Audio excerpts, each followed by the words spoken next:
Hey guys. This is Yuruzi and I bring to you part 2 of What If Naruto Have Artemis Inside His Soul. When her fight with Atlas is interrupted by Luke using the power of Kronos, Artemis, goddess of the hunt and moon, finds herself in the apartment of a familiar whiskered blonde.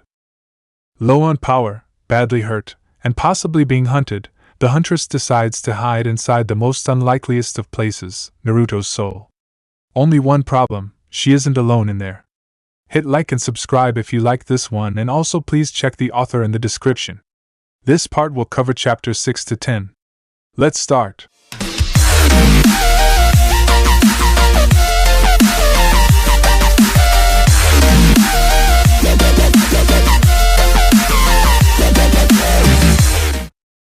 Chapter 6. Last time. With his piece said, Iruka exited the classroom, leaving behind a complete silence that held the room for several moments before the door opened again and 2 people stepped inside.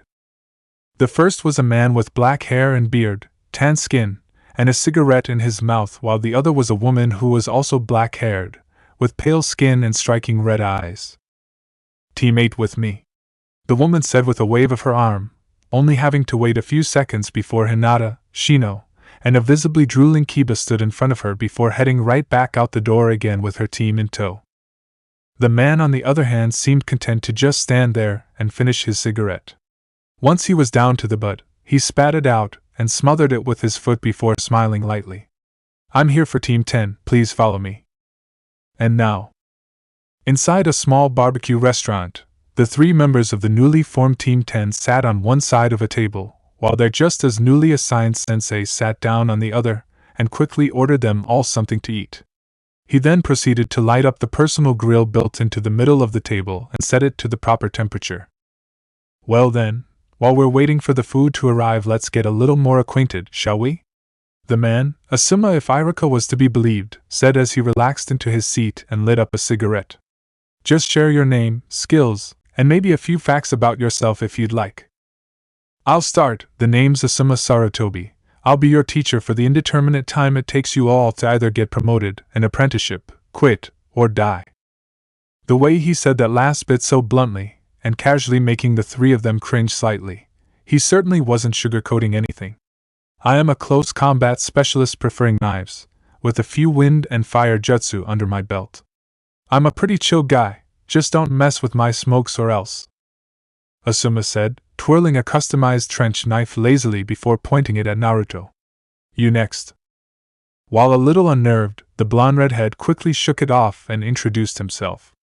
"I'm Naruto Uzumaki, future Hokage Databayo.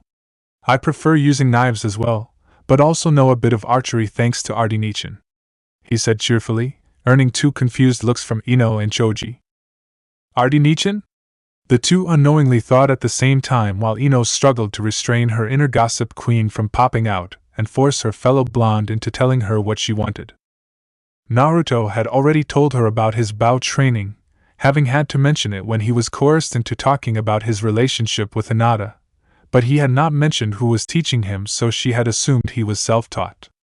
Actually, she had thought he had been bullshitting her in an attempt to look cool. Ino was brought out of her thoughts when a waitress came by and set down a large tray of different uncooked meats, vegetables, sauces, chopsticks, and plates.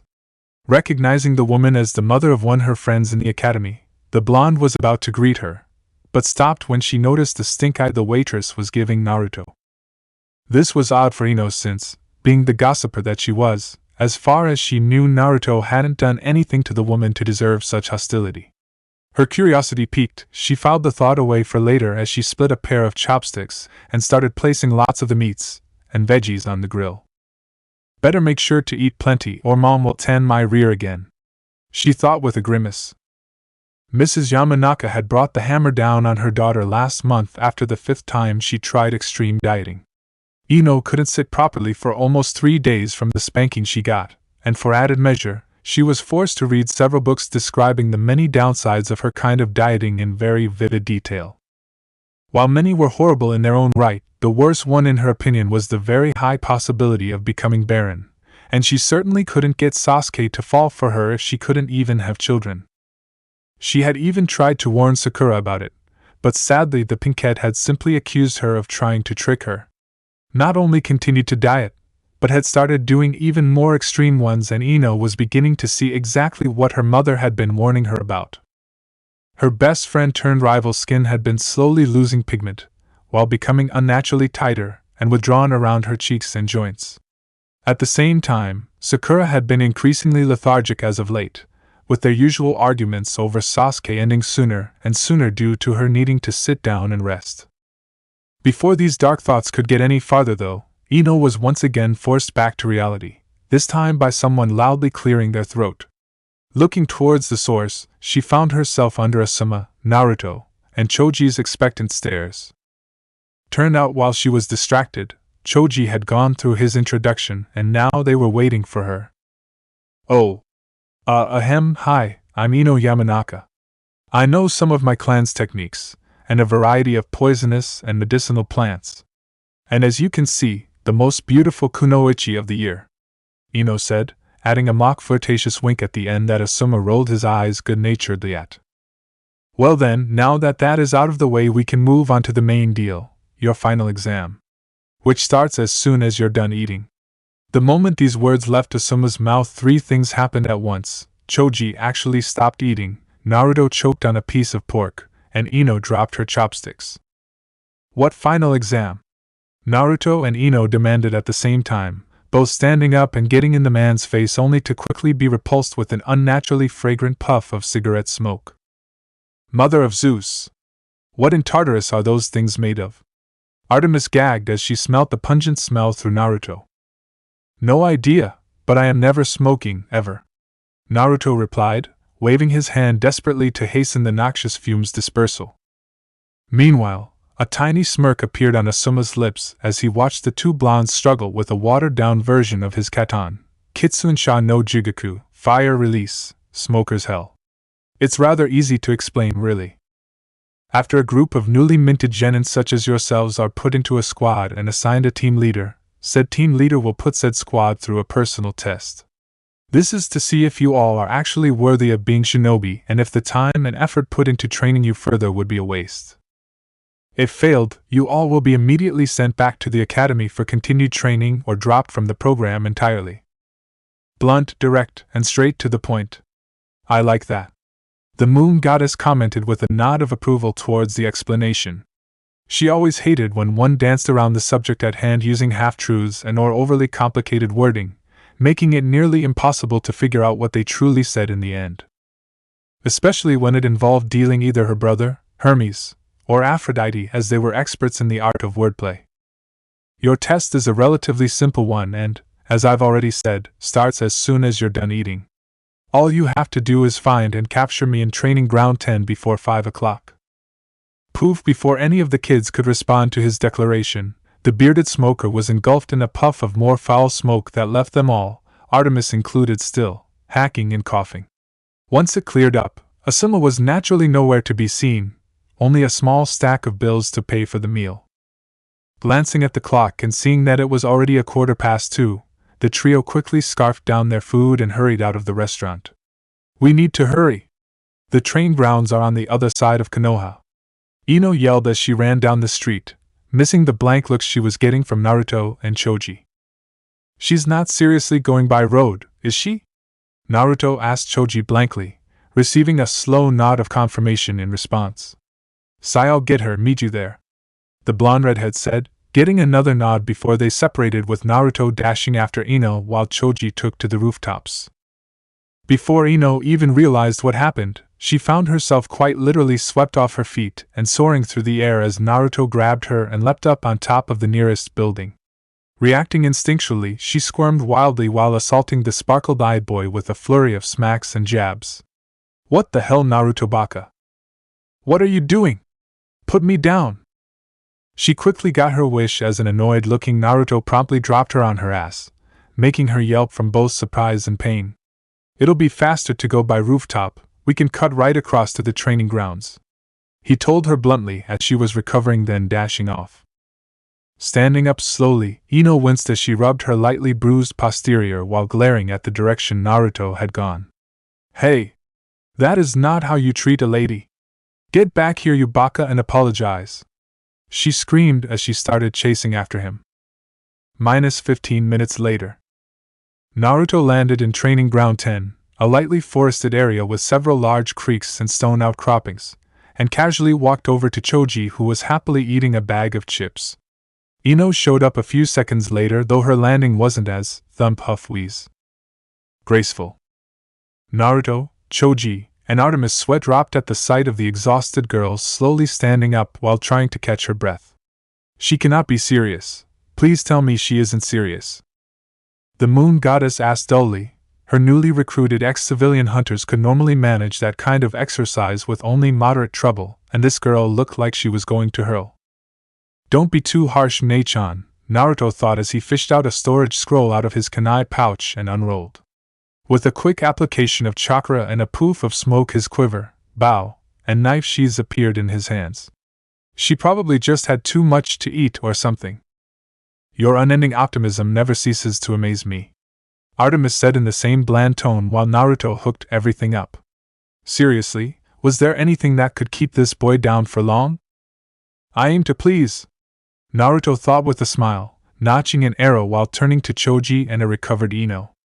Well, we're here, let's get this test finished, he said, bouncing on the balls of his feet excitedly. His mood quickly dropped though when Ino shoved him to the side and stood over him. Alright, first things first, I'm in charge. You and Piggy over there better not slow me down. I will not fail this test because you two slackers dragged me down, she said with a huff before marching off in a random direction. Naruto and Choji glanced at each other before shrugging in sync and following the girl's lead, either of them noticing Asuma observing them from above. Hey, you got any spare snacks, Choji? Instead of verbally replying, Choji simply pulled another bag of chips out from one of his pockets and handed it to Naruto. Thanks. 1 hour later. Hurry up, would you? We need to go faster. No, go that way, we already looked in that direction.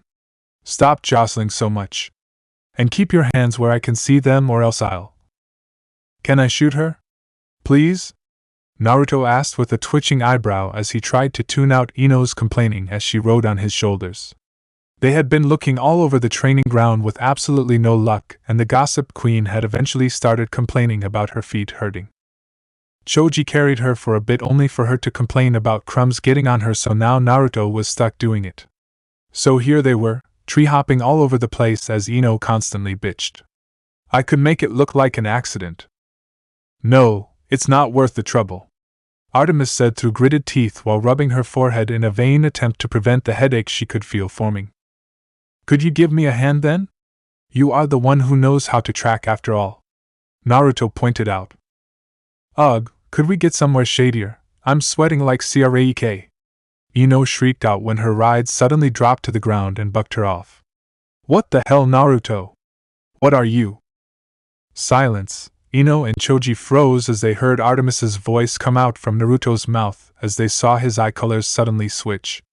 You are no longer leading, you have done nothing but complain while guiding us in circles. Ino was about to complain some more before shivering as she literally felt the irritation behind those words, and suddenly had an odd craving for carrots. Naruto, what's up with your voice? Choji asked nervously. Call me Artemis. Naruto will explain later, but right now we have a prey to track down. So be silent, Artemis said, her gaze flickering in several different directions while she strained her hearing to the max before settling on a tree several feet to her left. Too easy. Pay attention, this is the plan. Up in the tree line, Asuma's eyes narrowed as he watched the interaction between his possible students. Father wasn't kidding, he truly does become a different person, he thought, watching with slight amazement as Naruto's appearance changed, but his body language shifted from excited and eager to calm, collected, and alert. The third Hokage had warned him on the boy's unique condition, but it was still quite intriguing to see firsthand. Of course, that intrigue didn't prevent him from dodging accordingly as 2 arrows embedded themselves in the branch he had been standing on. Seeing that he'd been made, Asuma dropped to the ground in front of the 3. Good job, you 3, you finally found me, he said, mentally noting that Naruto was back to normal. Now you just have to catch me, if you can, he taunted while casually catching an arrow flying at him. Just watch us and Tatsu-sensei, Smokestack-sensei, We'll kick your ass all the way to next week if we have to, Naruto declared while lining up another shot, only instead of having a regular arrowhead, this one had 16 edges. The reason for this was soon revealed as Naruto released the shot. Asuma was about to deflect it using the arrow still in his grasp when the projectile suddenly split apart midair, revealing a net made of ninja wire that quickly snared him. Before Naruto could enjoy his success though, Asuma disappeared in a puff of smoke, leaving behind a log in his place. Damn, Hikawargh. Naruto was cut off mid-sentence by a heavy kick to his back that sent him flying face first into a tree. Well. Always be aware of your surroundings, Asuma said from where Naruto used to stand, rapidly striking out with 2 punches that sent his other 2 hopeful students tumbling away. Failing to do so can and will lead to your demise. Peeling his face out of the tree, Naruto spat out a mouthful of bark with a grimace while shouldering his bow, summoning his knives, and charging straight at the smoking man with a rising slash. He never got close though, as Asuma easily blocked the strike, and the several follow-ups, with his trench knives. Not bad, though the style clearly isn't suited for him, Asuma thought, noting the look of discomfort in Naruto's face as he did a semi-complex feint that made it look like he was attacking the chest when he was really aiming for the legs. He was slightly surprised though when Naruto suddenly aborted his assault entirely with a wide grin, but was pretty sure he knew why when he felt the ground start rumbling underneath his feet. Human boulder! Choji yelled as his now giant ball-like form barreled through the area like an angry rhino. While the smoker was busy dodging the big-boned boy, Naruto redrew his bow and pulled out 2 different arrows.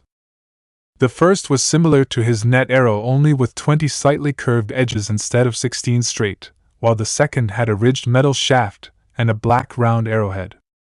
Nothing them both at the same time, Naruto leapt back several feet before lining up his shot while channeling chakra into both arrows, giving them a light blue sheen.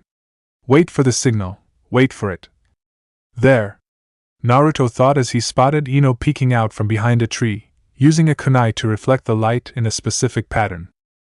As soon as he saw this, Naruto fired, sending the first arrow sailing high into the sky until it vanished among the clouds. The second one, on the other hand, flew straight at Asuma just as he hopped out of the way of another charge from Choji. In a show of near-inhuman flexibility though, Asuma bent backwards nearly 90 degrees, allowing the arrow to pass over him harmlessly, or so he thought. When he leaned back up, he felt something lightly bite into his cheek and instinctually grabbed it. Wire? He wondered before turning his head when he heard an odd noise behind him. What he was greeted with was the sight of the arrow bouncing off of trees, rocks, and other such debris all around him while leaving behind a trail of ninja wire that got caught on the handles of several kunais that had been strategically placed throughout the area. In less than 30 seconds, a veritable web of the thin metal cord completely surrounded him as Naruto caught the bouncing projectile and pulled the whole thing taut.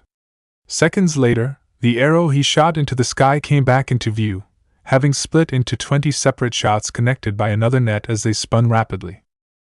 Falling perfectly around Asuma, the net snagged onto the cords surrounding him, pulling them even more closely together and trapping him further.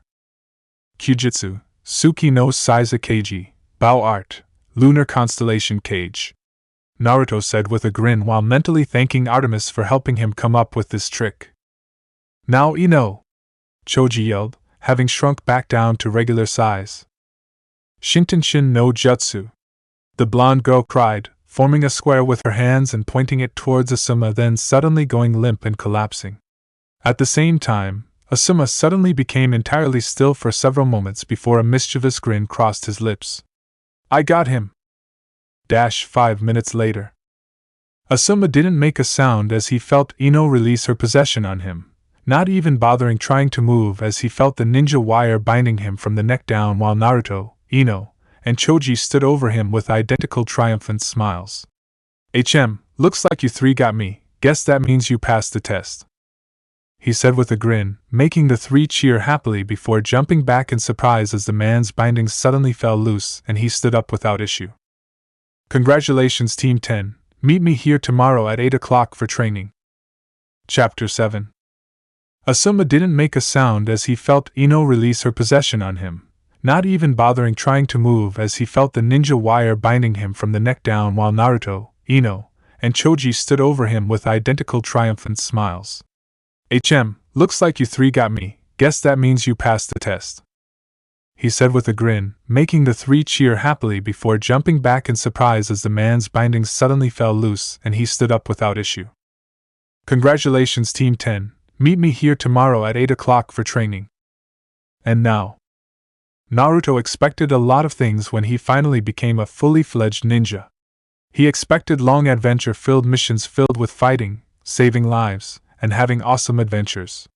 He anticipated long hard training sessions where he struggled to learn new, badass techniques to make him a better ninja. He did not expect to be crouching in some civilian woman's garden pulling out weeds with his two teammates while said woman stood over their shoulders and telling him off for every little mistake. "I said get all of the weeds, that includes the roots. Be careful with the petunias, girl. I spent months cultivating them to perfection. I freaking hate D-rank missions," Naruto thought with a twitching eyebrow as he stuffed a handful of dandelions into a compost bin. He and his team had been stuck doing these things for almost 3 weeks now, and they were starting to get on his last nerve. "On that we agree, these things are nothing but a complete waste of time and my patience," Artemis said as she massaged her forehead. These missions were nothing more than glorified chores, and a lot of the time the civilian hiring them whined and bitched about almost everything. The worst one in her opinion was catching that stupid cat Tora. She had felt every single scratch that Naruto had gotten, and not even her natural affinity towards animals had been able to calm that stupid feline down. At least the training makes up for it somewhat, Naruto thought. Throughout the 3 weeks, Asuma had been drilling the three of them through various team and individual exercises while also teaching them to improve their chakra control with the tree climbing technique. This involved walking up a tree or vertical surface by channeling chakra to the bottom of your feet. Too little and you wouldn't stick, while too much would destroy the tree under our feet. And don't forget, we finally found a way for you to have your own body thanks to Ino and Asuma-sensei. I'll admit that is a boon. There's hope for that girl yet. Shortly after the test, Naruto was forced to explain his split personality to Choji and Ino thanks to Artemis's little appearance. While the chubby boy had trouble understanding, Ino was easily able to grasp the concept thanks to her having to study the human mind while learning her clan's techniques. After a long and very personal series of questions that Naruto was forced to answer in order to get his fellow blonde to agree not to tell anyone about it, Ino had jokingly commented on getting Artemis her own body so she wouldn't have to deal with being stuck in Naruto's head. Instead of being insulted though, Naruto had grown curious about the idea and had asked Asuma if such a thing was possible. He in turn had said that here might be one, but he had to run it past the Hokage first. 2 days later, Naruto was the proud new user of the Kagebunshin no Jutsu, a more complex and chakra-intensive version of the Bunshin no Jutsu that made solid, fully functional copies of the user. By making a single one of these, Naruto could allow Artemis to possess it and still remain in complete control of his own body. When she did this, Naruto would lose most of the silver flecks in his eyes and clone would automatically change to Artemis's true appearance. The only downsides were that the clones tended to disperse after taking only a single hit, so Artemis had to be extra careful, and for some reason whenever Artemis did this, a thin golden chain would burst from the back of Naruto's neck and latch onto hers. Well, there was also the 6-hour shopping spree that Ino had forcefully dragged the both of them into to buy Artemis some new clothes, but the two had agreed never to mention that horrible experience ever again. So many dresses. Shiver still, despite these drawbacks, Naruto had been nonetheless super happy to finally be able to meet his Nachon face to face for the first time and had given Ino a near back-breaking hug in thanks. His face still stung from the slapping she had given him in response, but he didn't mind one bit. Still, hopefully Asuma-sensei will keep his word and we'll finally get to do a C rank after this, Naruto thought while digging his hands back into the soil with a grunt, sending a sidelong glance to said man as he leaned against a fence smoking. As far as males go, he seems trustworthy enough. If not, however, I will show him exactly how I earned the title of huntress, Artemis said, cracking her knuckles for added emphasis. Naruto shivered slightly at the thought, remembering how effectively the goddess had tracked, killed, and butches an 800-pound bear during her promised hunting trip. He learned 2 things that day. Bear steak is awesome when grilled with barbecue sauce, and he never wanted to be hunted by Artemis. That might be taking it a little too far, don't you think? The silence he received was all the answer he needed. All right, boys and girls, that's a wrap for today. Asuma's voice cut in as he rolled up a small scroll with the civilian woman's signature on it, said woman, giving all three of them a disgusting glare before marching back into her house. Let's head over to the mission hall, and we'll get that C rank I promised you all. Finally, if I had to listen to that woman whine one more time, I swear I was going to mind jump her and make her do the chicken dance in the market district. Ino grumbled while wiping fertilizer off her hands. Those stupid flowers aren't even petunias there. Caliber koas, you'd think she'd know that with how much effort she put in caring for them. Naruto cut in with equal annoyance as he stood up and dusted himself off. Noticing the long silence around him, he glanced around to see Ino staring at him in surprise. What? Me and Artemis like to garden, remember? The girl had enough decency to look sheepish at that, since he had even gone to her family shop on several occasions to buy certain plants, and had even helped him with his not-so-little rooftop garden herself once. Right, sorry. She mumbled as she dropped her gaze and they headed out. Ino was still shocked on how much she was learning about her enigmatic blonde teammate. Ever since her first few weeks of going to the academy, she had always seen Naruto as a lazy, inattentive, hyperactive, loudmouth idiot that was always causing trouble, and so had naturally paid very little attention to him other than to use his crush on Sakura as teasing ammo against the pinkette. Now that she was literally forced to spend time with him, however, she found the true meaning of the phrase "don't judge a book by its cover." Sure, Naruto was still a hyperactive knucklehead that tended to be overly exuberant, but he wasn't as stupid as she had thought. He just had trouble understanding things at first, and sometimes needed it dumbed down a bit. He was also quite perceptive when it came to fighting, quickly coming up with on-the-fly and somewhat crazy plans that would somehow work, most of the time. There were also the more sensitive things she had learned about him, such as the fact he was an orphan during said visit to his garden. That was something she really should have known already, given she had been in the same class as him for a few years now, and she had never once seen any form of parental figure with him. But like previously stated, she had never actually bothered to pay attention to him. It had also explained his lack of social skills and childish mannerisms, since she doubted anyone had actually taken the time to teach him better. Boy, did she feel like a bitch after that, remembering all the times she had mocked him both openly and behind his back for such things. Especially when she figured that Artemis was most likely a result of his desperation towards having some kind of family, even if it was just imaginary. It was made a bit better when she met Shizen though, when the apprentice stopped by to make sure he was taking his meds, some kind of sleep aids. Ino was broken out of her thoughts as the Ninja Academy came into sight. Instead of walking in the main entrance though, the quartet took a left and headed towards a large doorway on the side that had a sign above it that said Mission Hall. Stepping through, they were greeted by the third Hokage as he, Iruka, and a couple of other ninja that they didn't know sorting through various scrolls and documents. Walking up to Iruka, Asuma handed him the scroll from earlier before turning towards Hiruzen with a slightly stiff bow. Mission completed, sir, and ready for a debrief on that C rank I had requested yesterday. Nodding his head, the elderly Kage took a deep draw from his pipe while pulling out a scroll with the kanji for C rank across it in bold and handed it over. Your mission is a joint mission with Team 9 to the land of Konoko. The ruling body there, Princess Momo, has asked for assistance on dealing with her country's overpopulation of turtles. Seriously, Gigi? Naruto asked with a deadpan, ignoring the light slap Ino gave him for speaking informally. You're sending us to go hunt turtles? Well, that was the original plan, but someone had other ideas, Hiruzen said with a sigh as he pinched the bridge of his nose. Before Naruto could ask him what he meant, the door behind them suddenly slammed open. Looking back to see what the cause was, Naruto recoiled slightly at the sight of a tall muscular man wearing a skin-tight green jumpsuit with orange leg warmers with a bowl haircut and the biggest pair of eyebrows he had ever seen in his life. YOSH. Team 9 reporting for their duty of youthful saving the poor turtles of their most unyouthful fate, Hokage-sama.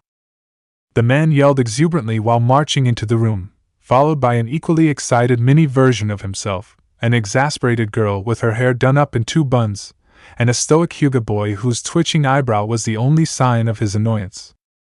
Hello Gai-san, glad to see you're so excited to get going.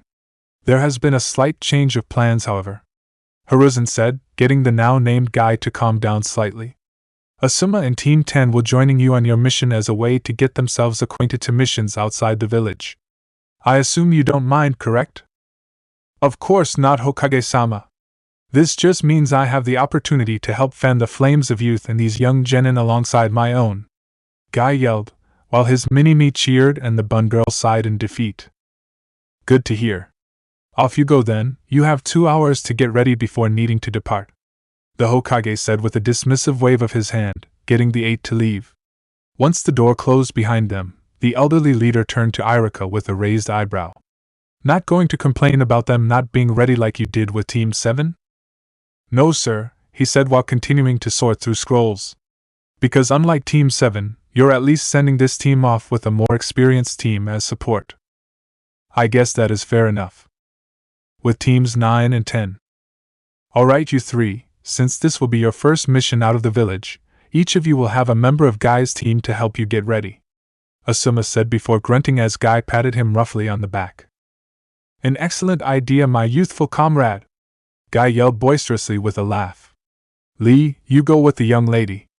The mini-me saluted with a cry of yash, before running off while a shivering Ino followed. Niji, you help the big-boned lad. The Hyuga scoffed with a reluctant nod of his head as he marched off with Choji in tow. And Tenten, you'll? I get it, come on Blondie, the bun girl said with a roll of her eyes while grabbing Naruto's arm and dragging him off. We're going to my family's shop. Why? Naruto asked after pulling himself out of her grip with a grunt. To get you properly equipped, those empty sheaths aren't exactly going to intimidate anyone you know, Tenten stated while pointing to said sheaths around his waist. Oh, but I already got that covered, Naruto said while summoning the dancing lunar blades into their holsters with a flash of silver light. At the same time, he pulled out the scroll he kept his bow and quiver and unsealed them for her to see. See, I Ju! He exclaimed when the brunette swiped the daggers and began looking them over critically. These are amazing, Tenten muttered in awe, giving the blades a few test swings. Perfectly balanced, no visible flaws, honed to just the right sharpness. And not yours, Naruto cut in with annoyance as he unsummoned the knives with another flash and resealed his bow. Ain't you ever heard of personal property beef, oh hey? The boy yelled as Tenten grabbed him by the shoulders, hoisted him up to eye level, and pulled him uncomfortably close to her face. Where did you get those weapons? Who made them? Tell me, she demanded excitedly. Instead of verbally answering, Naruto frowned deeply with a twitching eyebrow before tilting his head back and harshly ramming his forehead into hers. Gah! Why is every girl I meet so freaking weird, Databeo? Naruto thought to himself as he landed back on his feet, watching the dazed girl carefully as she recovered. I would normally be insulted by that, if I wasn't wondering the exact same thing, Artemis admitted with a sigh. Ow, what is your skull made out of?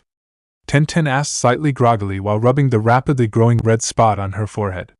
Shaking her head a few times to clear the ringing still echoing in her head, she looked back at the still annoyed-looking blonde and smiled a little sheepishly. Sorry about that, weapons are my specialty, and sometimes I can get a little overly excited. No kidding, Naruto deadpanned, making the bun-haired girl laugh awkwardly. Whatever, let's just get going, he said before gesturing for her to take the lead again. So does your shop happen to sell arrows? Only the best. I'll be the judge of that. Chapter 8. Last time. No kidding, Naruto deadpanned, making the bun-haired girl laugh awkwardly. Whatever, let's just get going, he said before gesturing for her to take the lead again. So does your shop happen to sell arrows? Only the best. I'll be the judge of that. And now, I'll admit, these are some very high-quality arrows, Artemis said as Naruto twirled one of his newly purchased arrows between his fingers as he walked towards the front gate of Konoha. Yeah, they're certainly better than the ones you and me have been making, Naruto thought, sticking the arrow back into his quiver. What can I say, I'm the hunter, Hephaestus was the forger. The moon goddess said with a shrug. Sure, she could make arrows of her own when needed, but they would pale in quality to a true blacksmith's work. I just hope that discount you managed to negotiate was worth it, she said dully, earning herself a mental glare. Don't you me, it was your idea, Naruto thought with a sigh as he looked towards his walking companion. Tenten was completely oblivious to her surroundings as she examined several of Naruto's trick arrows at once with sparkles in her eyes. With Artemis's help, the blonde had managed to convince the bun girl to give him half off in exchange for those arrows, the schematics on how to make them when they got back, and a few archery lessons since a bow was one of the few weapons she wasn't proficient in yet. Really? 'Cause I distinctly remember you asking me for help on buying them. I asked how many we should get since we didn't have much money. You're the one who suggested we try and get a discount. Damn it. Artemis grumbled when she realized she didn't have a counter-argument for that while Naruto smirked victoriously. Before she had a chance to come up with one, the trio finally arrived at their destination, the massive gates that acted as the main entrance to Konoha where the rest of both their teams were standing. Cutting it a bit close, aren't you?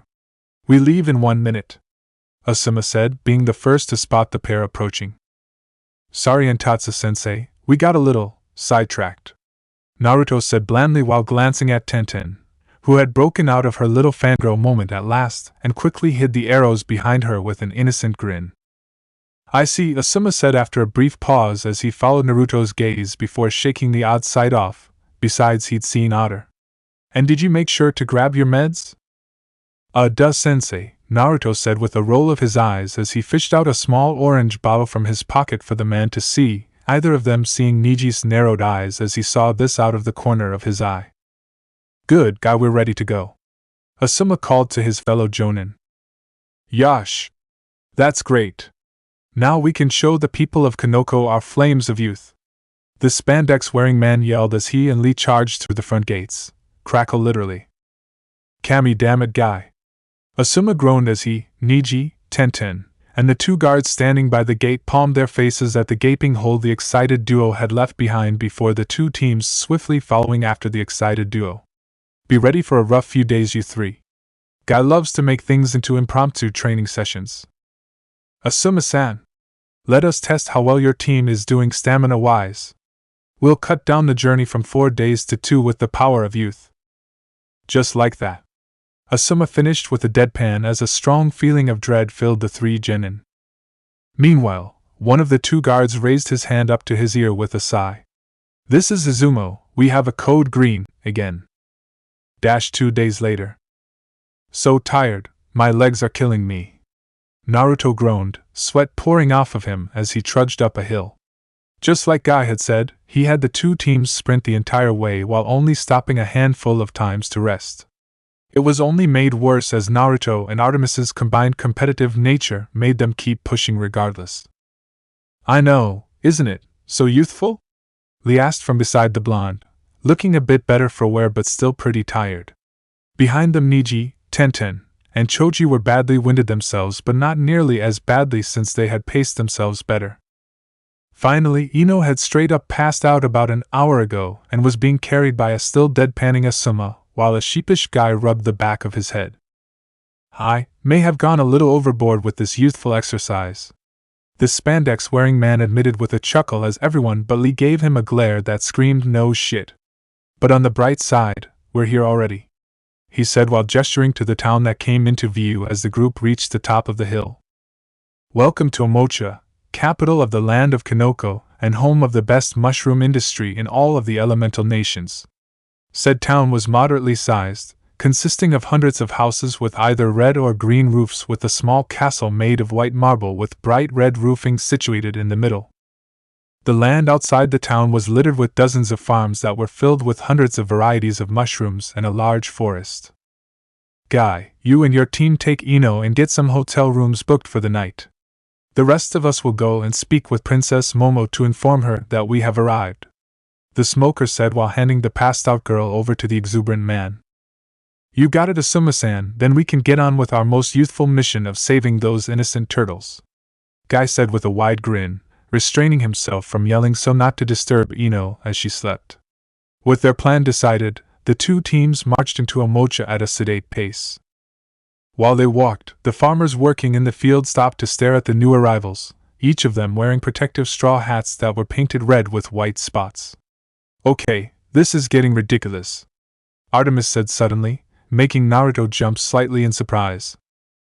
"Is something wrong, Artie-nichan?" he asked in confusion. "This entire place reminds me way too much of a game my brother Apollo would make me play with him whenever he dragged me along for family night," Artemis said, her eyes narrowed in mild suspicion.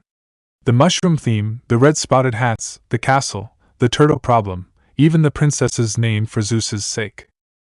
All that's missing are overly large green pipes and a short plumber wearing a red hat and blue overalls. "Okay," Naruto thought as he cautiously put some mental distance between himself and the ranting goddess while noting as Guy and his team broke off to find a hotel once they entered the actual town. "Great, Artie's going nuts again." "I heard that." "Oh Kyuso, bye," Naruto thought hurriedly as he popped his focus back into the real world. "You okay there, Squirt?" Asuma asked when he saw the spooked expression on the blonde's face. "Huh? Oh yeah, Artie-nichan's just wants out soon," Naruto lied nervously, not wanting to make the goddess inside his gut any angrier. "I know that tone, wonder what he did to piss her off," Asuma thought while pretending to buy the blonde's excuse. Alright then, you can let her out once we officially get started on the mission. But you'll have to explain her presence to Team 9. "You got it, and Tatsu-sensei," Naruto said reluctantly, getting an encouraging pat on the shoulder from the man as he brought a cigarette up to his lips. As much as secrecy was a ninja's best friend, the blonde's condition wasn't something that you could just spring on your comrades. It was better for him to get it out now rather than them accidentally stumble on it and come up with the wrong conclusion. Choji was content to remain silent as he happily munched away on a kebab of roasted mushrooms that he'd bought from a stand as they were walking. It only took a few minutes to arrive at the center of Omocha where the castle was and were approaching the front gates when a man in his late 30s, likely a guard based on his armor and weapons, got in their path. "Halt, strangers! Who are you and why do you approach the home of the royal family?" "Easy there. We're shinobi from Konohagakure. We're here to fulfill a mission request sent by Princess Momo," Asuma said, pulling out the mission scroll and unrolling it for the guard to see the signature on the bottom. Looking at it closely, the guard remained silent for several moments before nodding his head in approval and stepping back to his original position. "That's my lady's handwriting, all right. The throne room is straight ahead. Don't cause any trouble." "You got it, guard-san," Asuma said with a bow as he and the two genin passed him. As the trio walked down the marble-tiled pathway, Naruto and Artemis couldn't help but admire the gardens they passed along the way. While they weren't stuffed to the brim with exotic and rare plants like one would expect with most royalty, the few that were there were clearly well taken care of alongside the various local and common species. "This princess has a good taste. I always hated those overly extravagant messes that royalty called gardens," Artemis said as they reached the main entrance, a large reinforced wooden door with a stained glass window depicting a blonde woman wearing a pink dress with the sun in the background. Even Aphrodite found most of them to be obnoxious, and her entire temple was entirely hot pink. "That sounds like it would be painful to look at," Naruto thought, his eyes squinting slightly just imagining such a thing. "It is, but not nearly as bad as Apollo's. He made his entirely out of gold and has it waxed every 6 hours," Artemis said with a grimace. "If even a single tiny ray of light strikes that building, the whole thing lights up almost as bright as his chariot." "Right, because he is the god of the sun and all that jazz," Naruto thought with a roll of his eyes, unknowingly upsetting one of the guards as he entered the castle while another spoke with his sensei. After yet another sewing of the mission scroll, they were allowed to pass and one of the guards led them inside. "Believe what you want, you'll soon see the truth of my words once I'm out of this." "Oh, that's it, this is just getting ridiculous," Artemis suddenly said mid-sentence as they passed through the main hall and finally arrived at the throne room. Said throne was raised several feet above them, made of a polished golden bronze with plush red cushions. The reason for the goddess's annoyance, however, was of the young woman currently seated upon the expensive chair. She looked to be in her mid-teens and was wearing a dark pink kimono with white highlights, a small golden necklace with a large sapphire in the middle. and tiny cup-sized crown situated slightly crookedly on her head as she sat slightly slouched.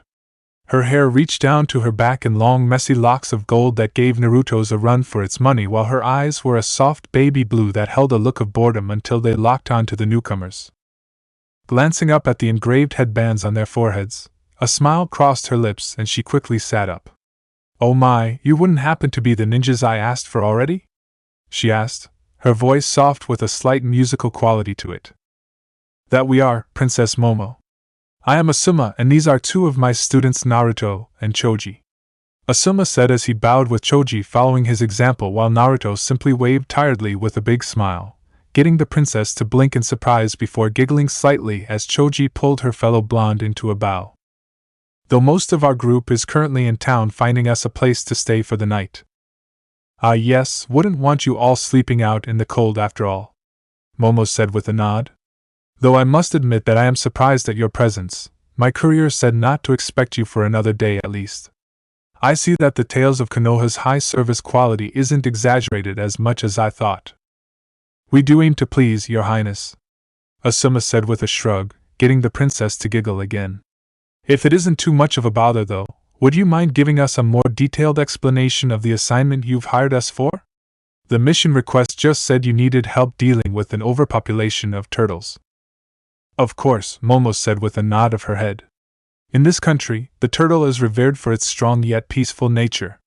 So much so that if we weren't already known as the land of Konoko, we would certainly be called the land of Kame. It is even a bit of a tradition for families to have at least one turtle living with them in their home. And I'm guessing because of this worship, the turtles were overprotected and ended up breeding out of control?" Asuma asked, only to blink in mild surprise when the princess shook her head. "No, my people are well aware of the possible damage that could be done to our ecosystem from such recklessness after an incident like that 20 years ago.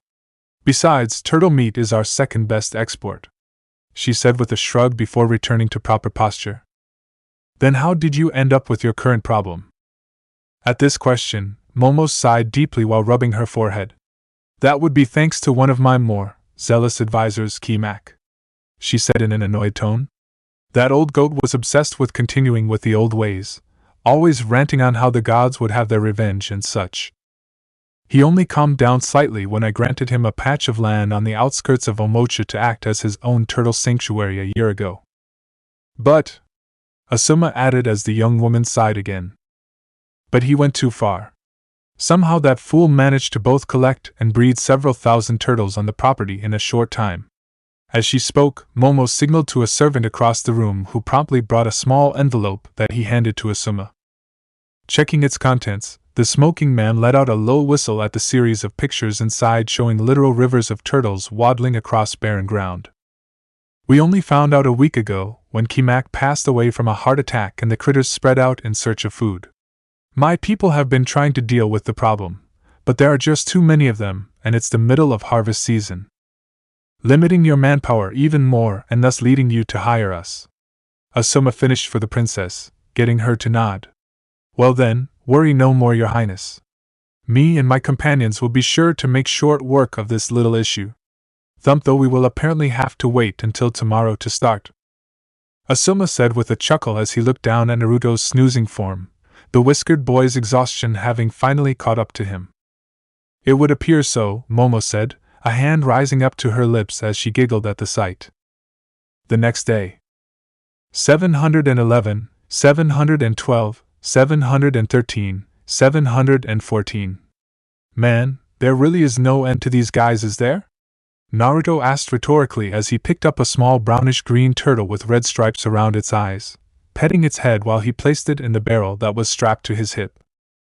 The midday sun streamed through the leaves of the trees as he hunched over as he trudged through the marshy area he was in. "That they are," Artemis agreed from about 2 feet to his left, scratching at the chain sticking out the back of her neck in mild annoyance, as she swiftly scooped several of the reptiles up at once with the other without stopping, her oddly enough bare feet sinking a bit into the muddy ground. "Why can't I have any regular people as friends?"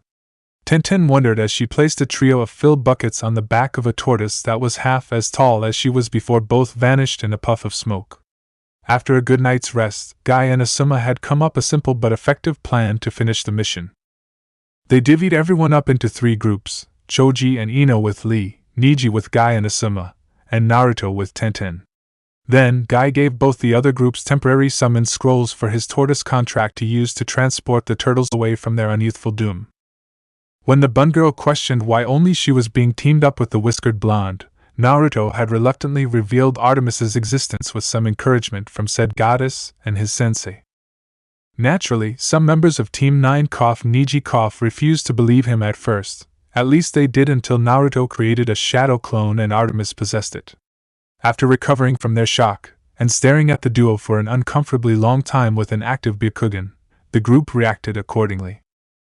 Guy had patted Naruto on the back, accidentally causing the boy to faceplant with the floor, and yelled something about having doubled the flames of youth, not really affected as he had already known of the boy's condition with doing pretty much the same. Niji had huffed and muttered something about fate and losers before going back to his regular stoicism, though Artemis noted the way he always kept her within his peripherals. Tenten, on the other hand, had simply gained a look of resignation as she realized that yet another person she was to associate with was not as normal as she hoped. Still, at least this beats Guy and Lee's constant youth moments, she thought with a shiver as she grabbed an empty barrel and got back to work.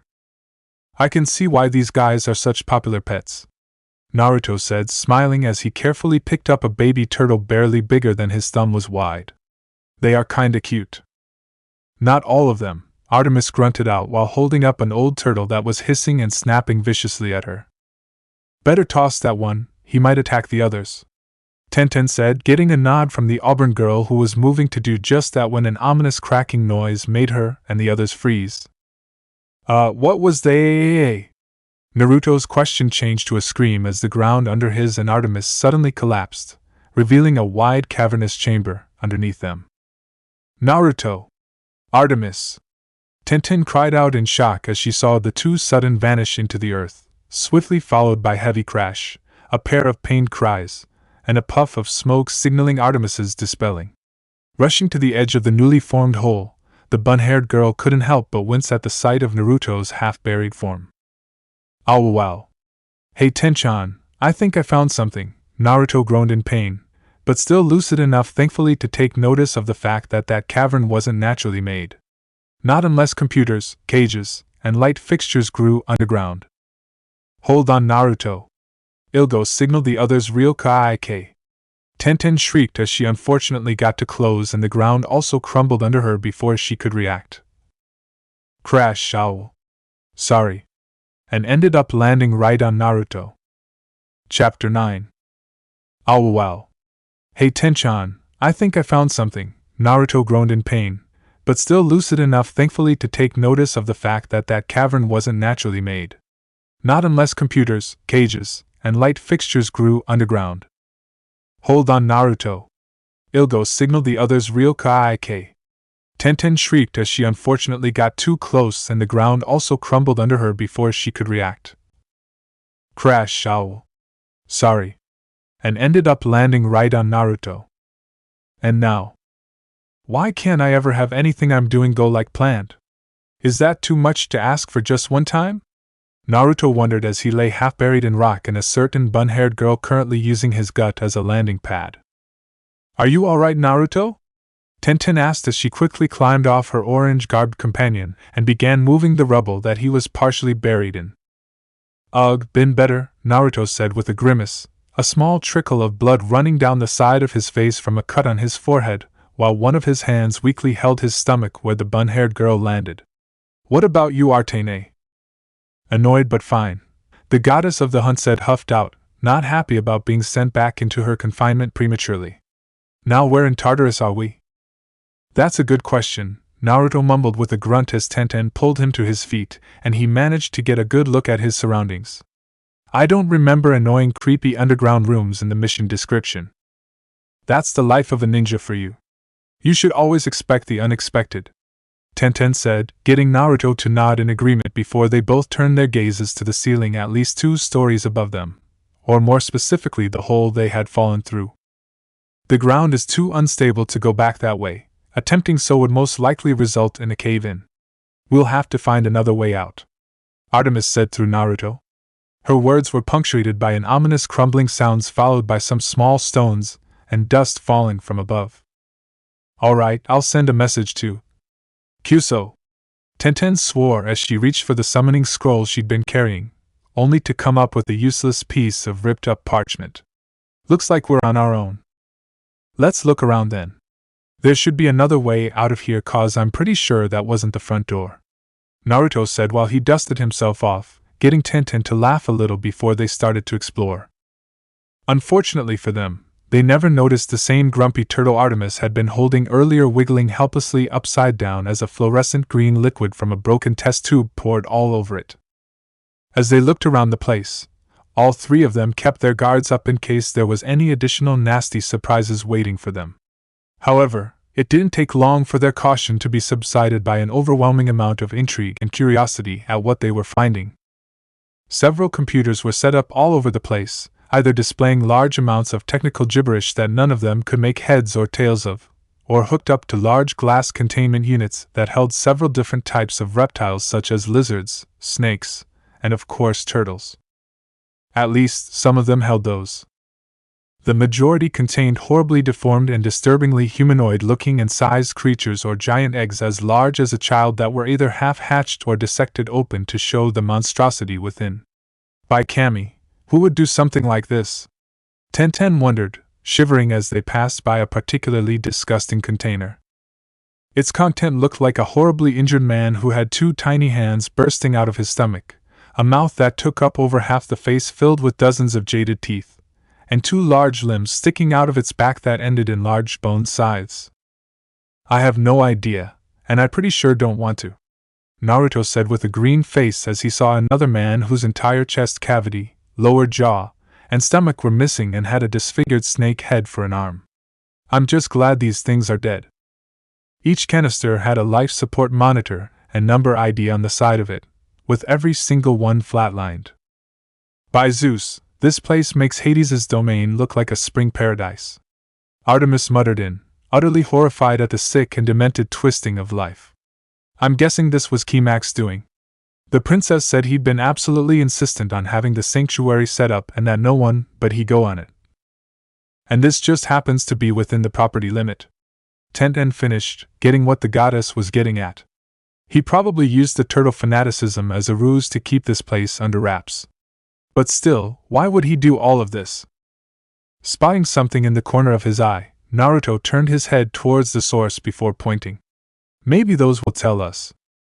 Looking in the direction he was gesturing to, Tenten found herself looking at a moderately sized alcove where a large workbench that was covered with various notebooks, papers, and a small glass box.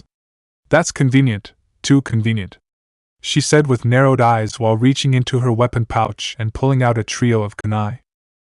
Acting fast, she tossed them at the table before tackling a surprised Naruto behind a container holding a giant lizard with a human face. Thunk, thunk, thunk.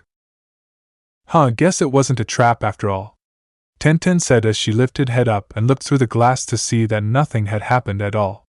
That or it has a more complicated trigger mechanism, possible a pressure plate or… Get off. Tenten was broken from her thoughts as she heard Naruto's muffled words under her.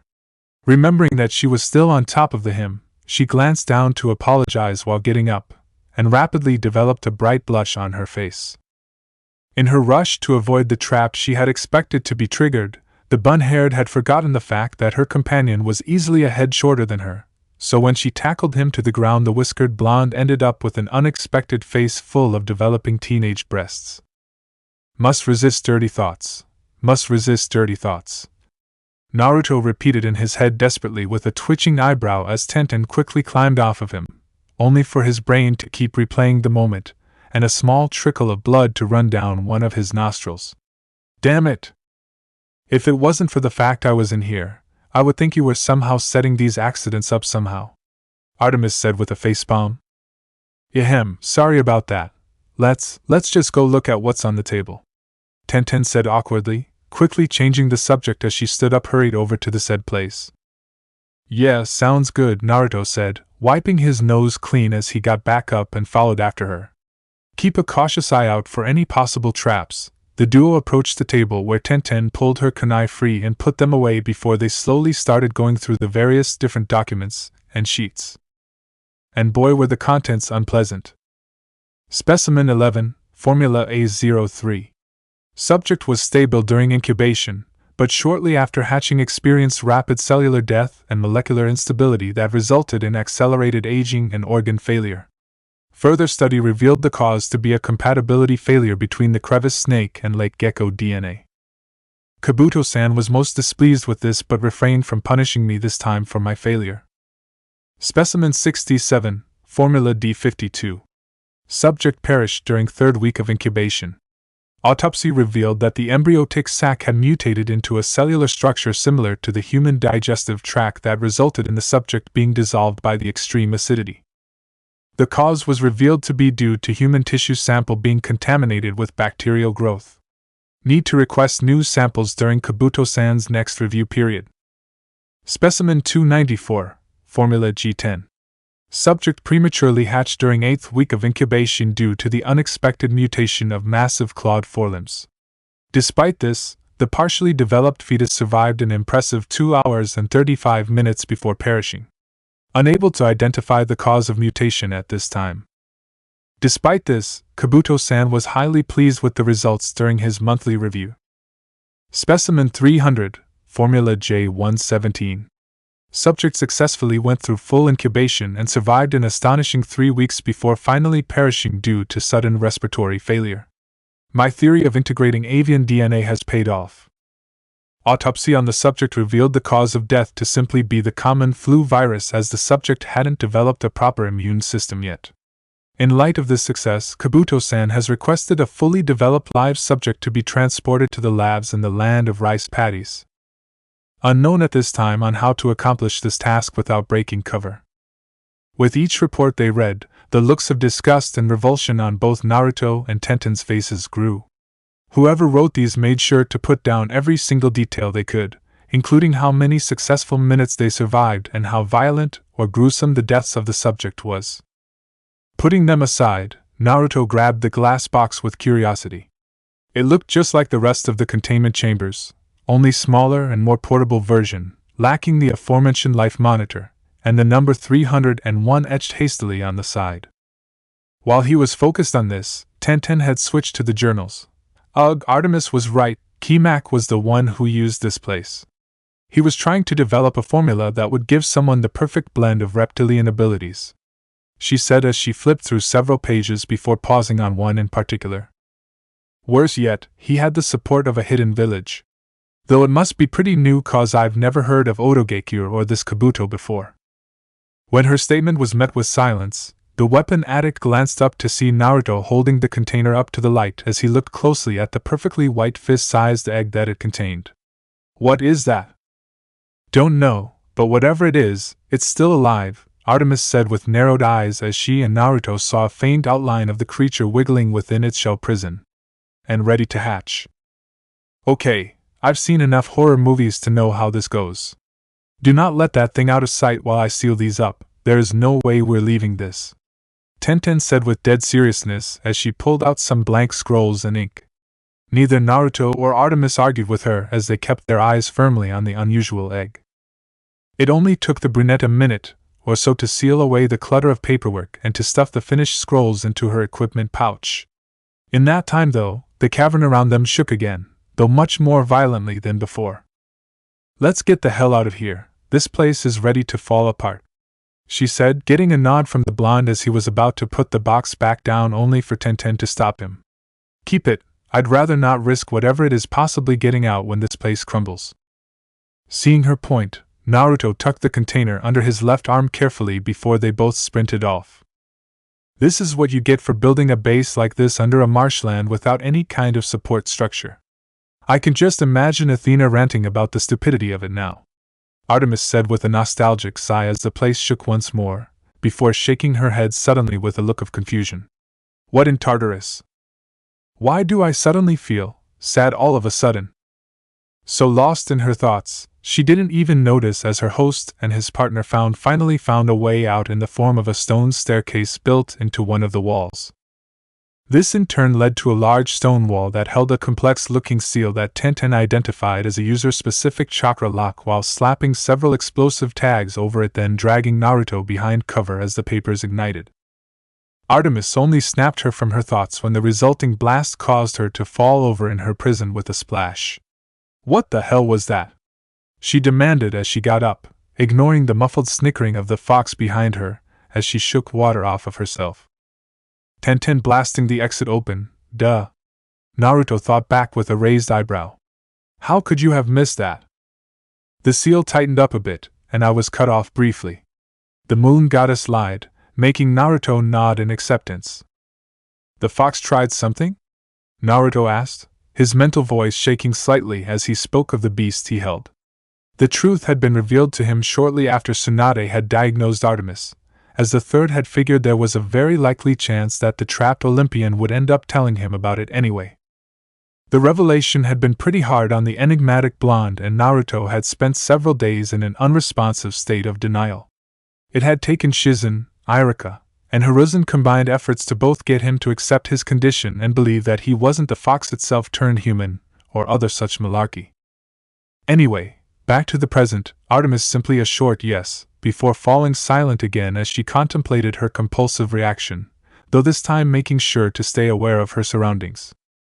Stepping through the still smoking gap that had been created, Naruto and Tenten found themselves inside a small sparsely decorated room with a plain futon, a kitchenette, and a sliding door that had been knocked off its hinges to reveal the marshy outside with hundreds of turtles milling about, and the hillside the building was attached to.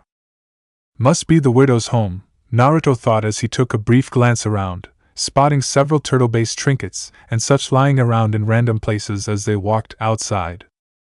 Let's head back to Omocha. We need to report this to the princess and our senseis right away, Tenten said while patting her equipment pouch. Then what are we standing around here for? Naruto asked rhetorically before jumping up into the canopy and tree-hopping away. Wait for me, the weapon fanatic called after him as she rushed to catch up. After they left, the tremors settled down again and a calm silence filled the area. Birds started to return to their perches, tweeting their songs to each other while the turtles on the forest floor continued to waddle about in search of food. The peace was swiftly shattered again not even a minute later though when yet another quake shook through the area, this time followed with a series of large spiderweb cracks that spread across the earth rapidly. The land then started sinking down as the weight of the earth was no longer able to support itself. Just before it could fully collapse though, and in turn bury the lab underneath along with its horrific contents, something suddenly burst through the ground. Whatever had done this was mostly from view by the resulting cloud of smoke and dirt, with only a hulking shadow roughly 30 feet tall in view alongside a glowing orange eye full of bloodlust and insanity. Rhea. With Naruto and Tenten. Aya! Both genin stopped in their tracks as the powerful roar reached their ears, making the hair on the back of their necks stand up as a literal wave of malice washed over them.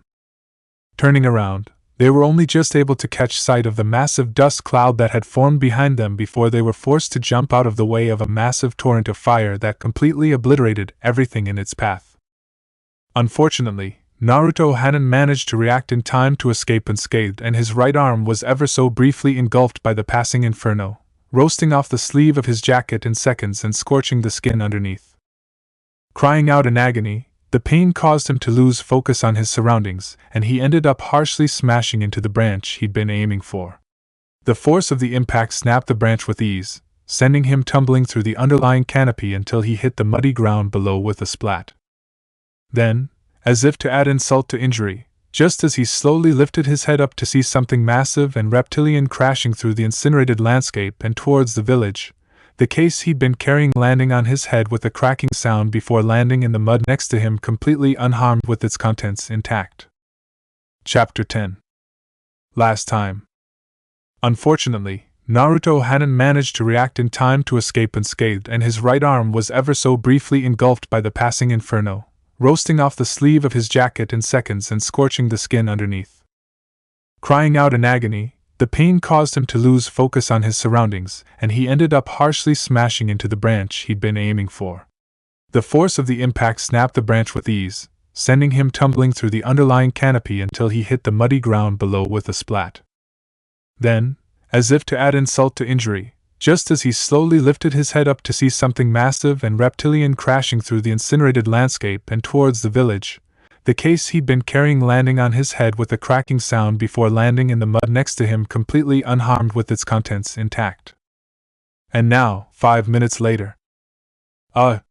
Naruto groaned weakly before coughing out a mouthful of mud as he tried to push himself up, only to collapse as a massive amount of pain shot through both his arm and head alongside a heavy wave of nausea.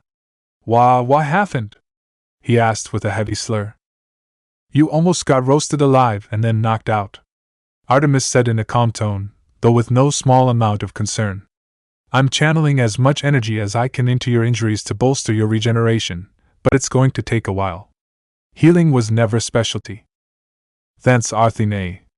I'll just lay here and rest," Naruto mumbled as his eyes started to droop shut, only to flutter back open as something grabbed his uninjured arm and flipped him over. "Oh, thank Kami, I finally found you. Naruto! Naruto, can you hear me?" a familiar voice asked as a slender hand gently patted his cheek. "Denshan?" Naruto asked back as his blurry vision focused in on the bun-haired girl standing over him. "Yeah, that's right," Tenten said with a small sigh of relief, before grimacing as she took in her companion's condition. His arm was covered in various third and second-degree burns, and an alarming amount of blood covered his head and the ground around it. Thankfully, the burns didn't seem to be too much of an issue as a soft silver glow started to emanate from them before they began to gradually shrink. His head, on the other hand, was much worse, and the weapons specialist visibly recoiled after taking a closer look at the source. There was a visible dent on top of his head, with small bits of bone mixed around with the torn-up flesh. Like the burns, a small amount of Artemis's power, though much more concentrated than around the burns, was seeping into it, gradually repairing the damaged tissue and bone. Shaking off her shock, Tenten reached down and picked Naruto up bridal style, making Naruto hiss out as the movement caused his head to throb and a bit of bile to rise in his throat. "Sorry, Naruto." "It's fine, Tenshan," Naruto said as his head drooped against her chest, his slur a little bit better. "Let SH get going. I think that thing was Hishing for Omocha." "Yeah, it was," Tenten said while turning around and looking at the trail of destruction that had been left in the creature's wake. "Hold on," she told him before they both vanished in a blur of movement. Thanks to Tenten and Artemis's attention focused solely on Naruto's injuries, and the blonde himself too concussed to think of much else, none of them noticed the broken case lying on the ground or the pieces of eggshell and glass that lead to where Naruto had been laying. It took almost 10 minutes of non-stop sprinting for the pair to reach the village, at which point Naruto had recovered enough to stand on his 2 feet. Dropping down at the edge of the woods, both were met with the sight of a giant bipedal turtle with vibrant yellow skin with glowing green veins branching out everywhere. Giant spikes easily as large as a human covered the back of its massive shell, and its beak-like mouth was chock full of razor-sharp teeth that glinted menacingly. Flames and smoke billowed around it as it stomped through Omocha, multiple buildings having been crushed, shattered, or set aflame. "Oh, come the fuck on! Now there's a case, damned Bowser?" Artemis yelled, making Naruto flinch as the sheer volume caused his still-present headache to skyrocket. "Dynamic entry!" Guy's voice screamed out as he suddenly shot into the air and struck the now dubbed Bowser's face with a flying kick, making it stumble back a few steps. At the same time, Asuma zipped around the giant turtle's feet, slashing at every inch he could reach with his now glowing trench knives as he passed. Sadly, either of their attacks did much as the smoking Jonin's blades barely made a scratch in the Bowser's thick hide, and it easily shrugged off Guy's kick. Roaring in anger, it retaliated with a powerful swipe that the beautiful green beast of Konoha barely dodged, leaving the hopefully empty structure he had been standing on to get utterly obliterated. "Whoa! Gah!" Naruto and Tenten exclaimed as they were almost knocked down by the force of the attack, causing the entire area to shake. "And it's just as brutally strong, perfect," Artemis said with a grimace. "Hey, since you seem to know so much about this thing, how about a way to beat it?" Naruto asked as he readied his bow and Tenten pulled out several kunai. "Well, since there isn't a fire flower nearby or a bottomless cliff to trick it into, let me think. Artemis muttered sarcastically. I'd suggest either aiming for the eyes or hitting it with something that makes a really big bang, preferably both if you can manage it. Tenten, you have any more explosive tags? Naruto asked, his response coming in the form of a large stack of red and white papers with the kanji explode on them being handed to him. Thanks.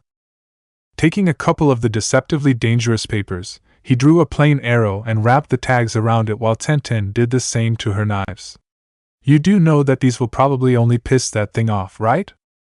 That's the idea, Naruto said while knocking the arrow and lining up his shot, though his normally steady hands were trembling slightly. I was afraid you were going to say that, Tenten muttered with a sigh as she took aim as well. With Guy and Asuma. Kyuso, we aren't even tickling it.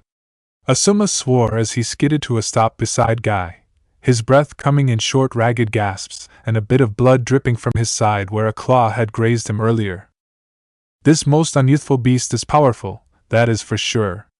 Guy agreed, his usual boisterous and cheerful attitude replaced with one of complete seriousness.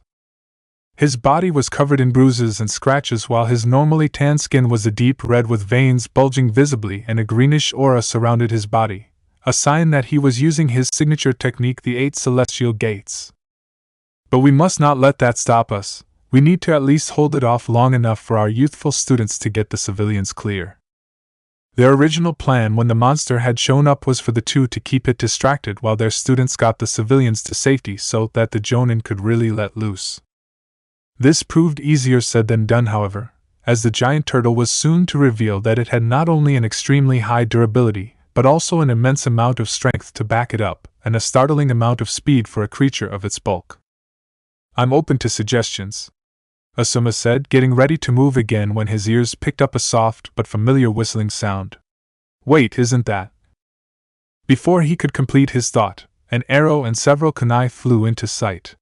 Sailing through the air, they struck against the beast's head and exploding, with the kunai hitting the skin covering its ear canal and the arrow hitting just below the left eye.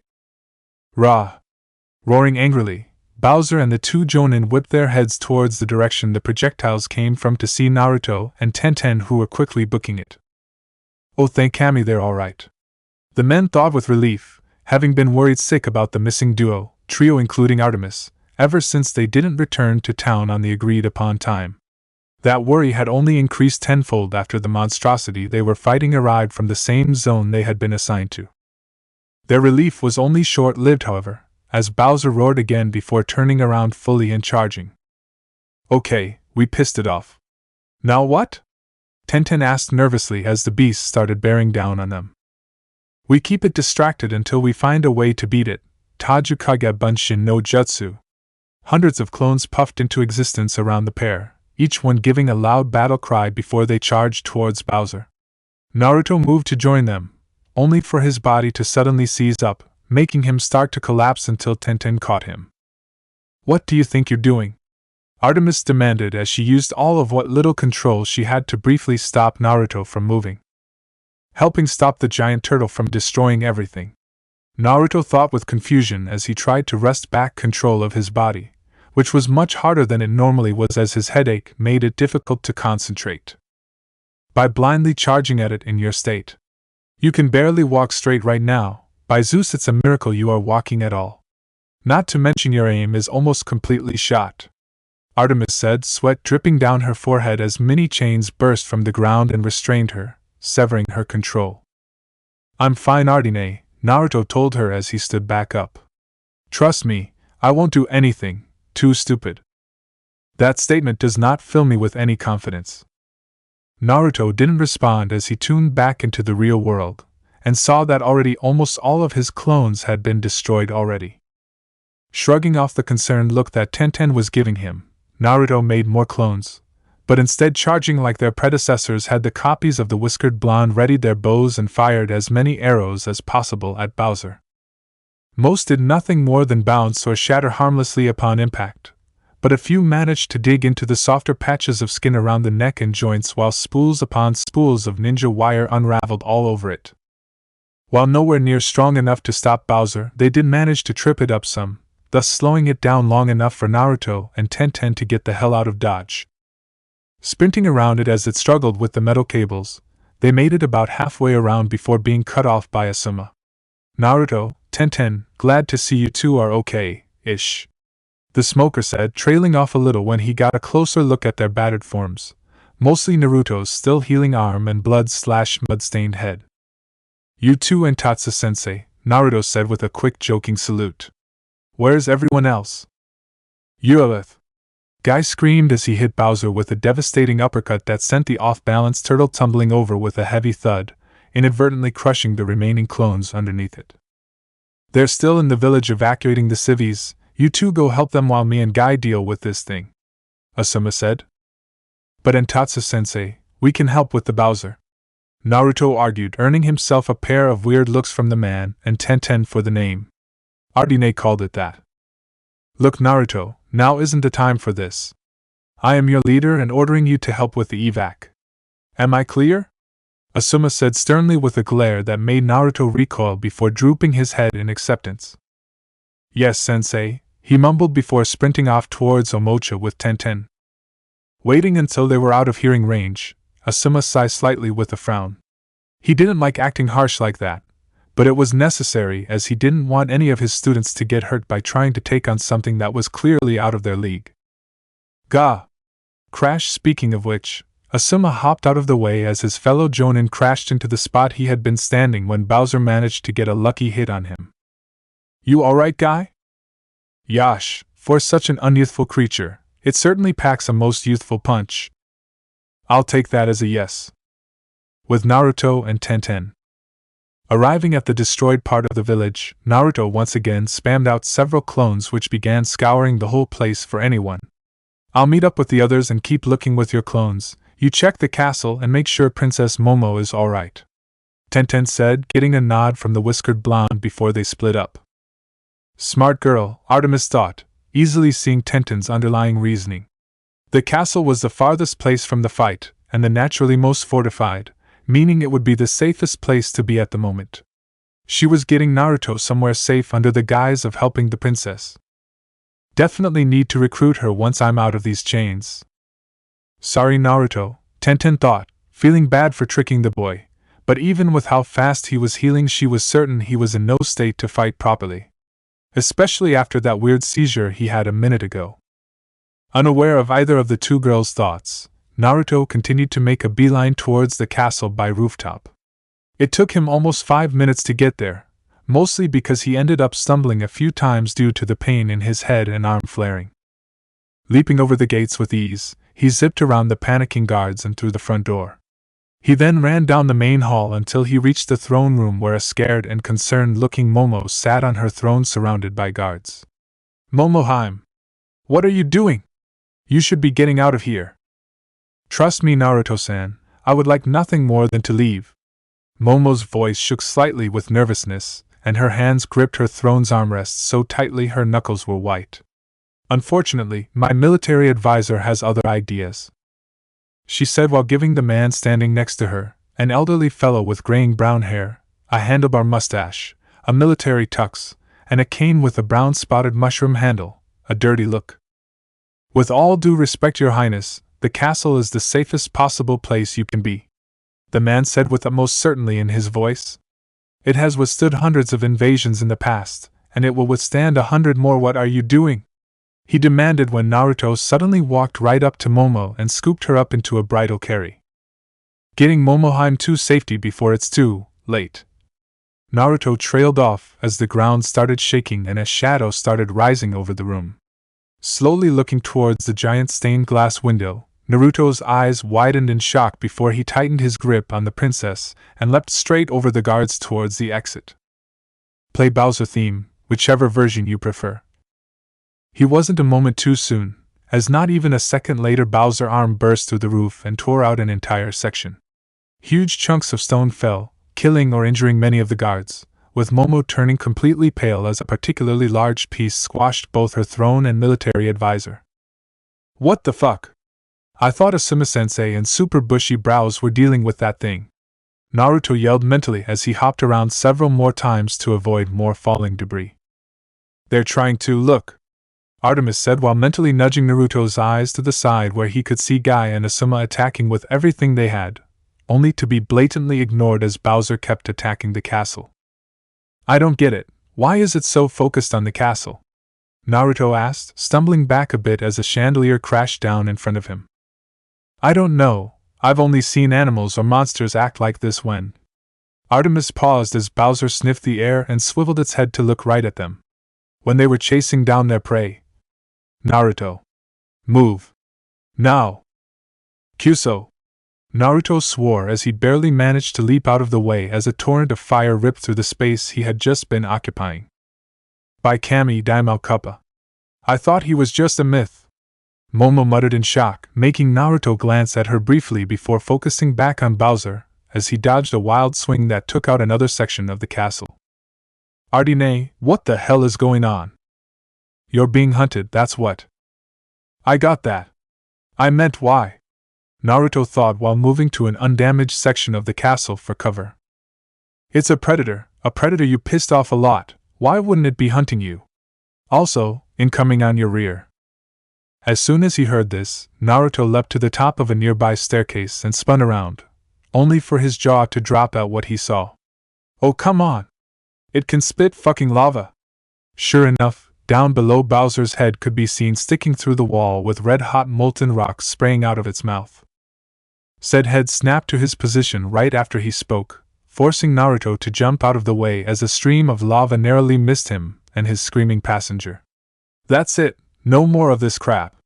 Finding another hiding spot, Naruto made a single shadow clone and handed Momo over to it. Get her to safety, now! Hi boss! The clone said before running towards the main entrance while the original prepared his bow. Aren't you worried that Bowser will try and attack them? No, I think it can tell me apart from the clones otherwise. It would still be attacking the clones that are running all over the village. Artemis finished, nodding her head at the logic since both she and Naruto could still feel the heavy pull on his chakra reserves signifying that his clones were still active. So what now? Nothing you've done has done anything more than pissing it off, hence why we're in this situation. You're going to wing it, aren't you? You know me too well, Nei-chan, Naruto said while quickly knocking an explosive tag arrow. Popping out around the corner, he fired at Bowser's eye again while running to another section of the castle.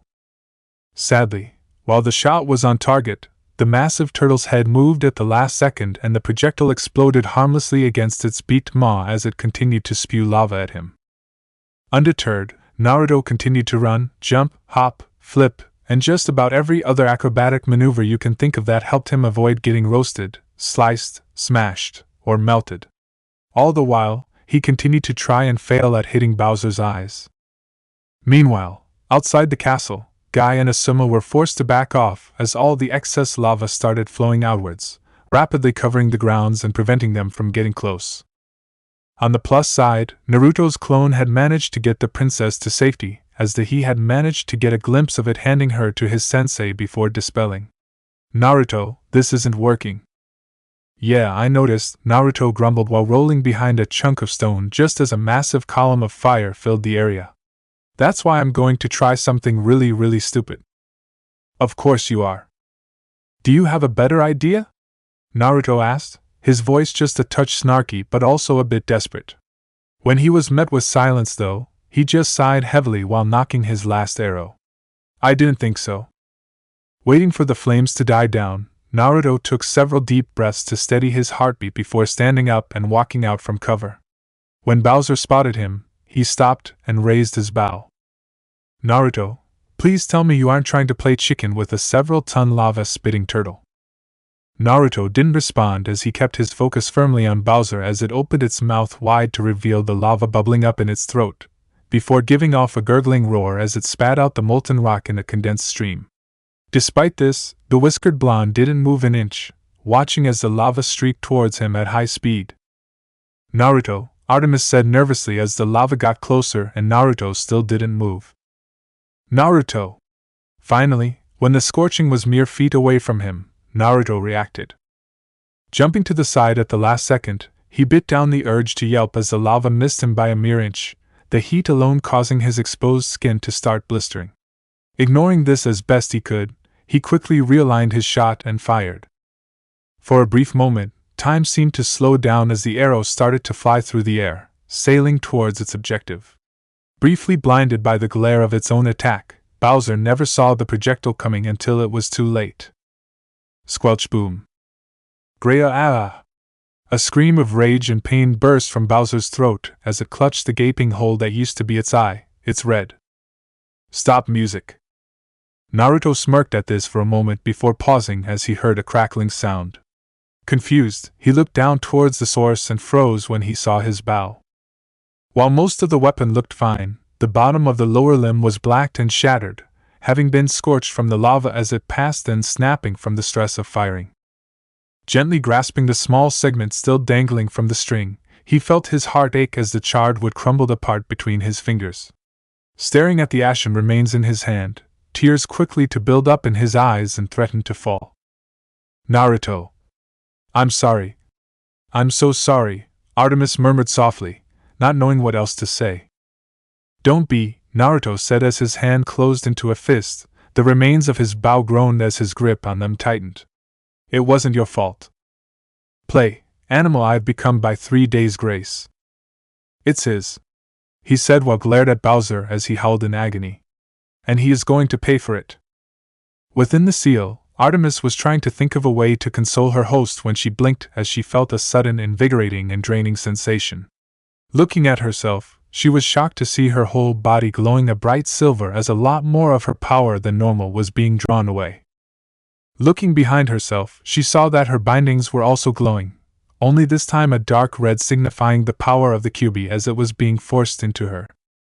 Meanwhile, back in the real world, Naruto started to gain a soft silver glow around his form, not that he noticed as he was blinded by his anger. Naruto, I know you're upset, but you need to calm down and, you're not listening to me, Artemis said with a sigh as her host charged at the giant turtle.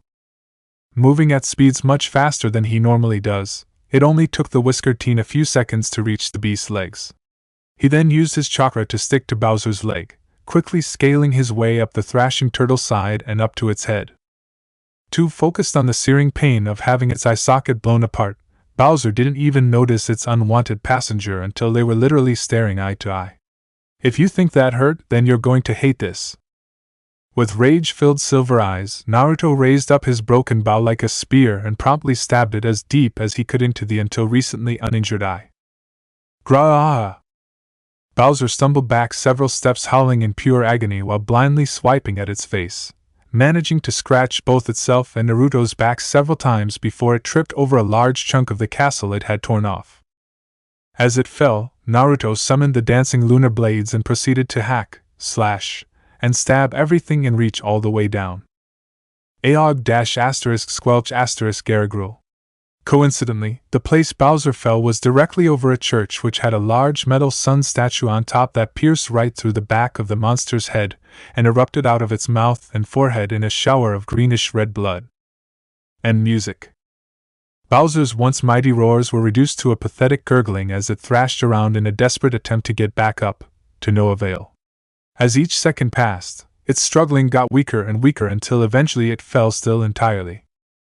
After a whole minute of not moving, Naruto slowly stood up and dispelled his daggers before reaching down and pulling out the remains of his weapon with a sharp tug, his breath coming in long ragged puffs.